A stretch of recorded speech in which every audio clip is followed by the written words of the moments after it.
Ketua Komisi Pemberantasan Korupsi Nawawi Pumulango menegaskan penanganan kasus dugaan suap yang melibatkan Harun Masiku akan tetap jadi prioritas lembaga anti korupsi yang kini dipimpinnya. Hal ini disampaikan Nawawi usai dilantik oleh Presiden Joko Widodo di Istana Negara, Jakarta, Senin 27 November 2023. Harun Masiku merupakan bekas politikus PDI Perjuangan yang ditetapkan sebagai tersangka korupsi dalam dugaan penyuapan terhadap bekas anggota KPU Wahyu Setiawan.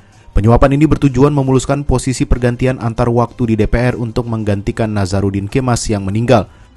Keberadaan Harun Masiku hingga kini belum diketahui. Namanya pun masuk daftar pencarian orang atau DPO alias buronan KPK sejak 2020.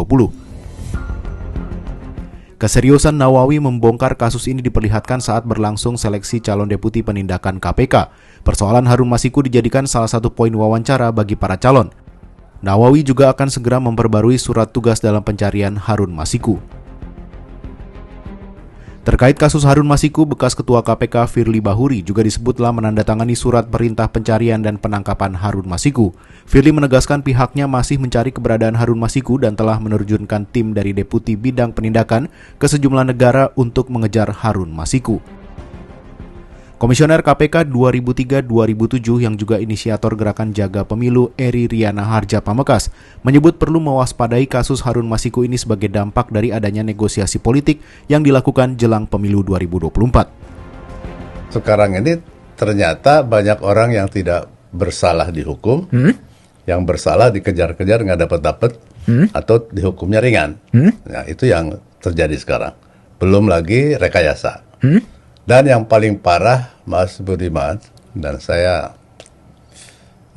sedih banget, menggunakan aparat penegak hukum untuk menaklukkan lawan politik. Atau memaksa partai politik lain untuk melakukan apa saja.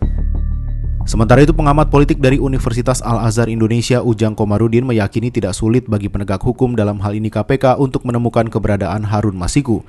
Namun penangkapan Harun Masiku bisa berimbas kepada partai politik tertentu khususnya menjelang pemilu.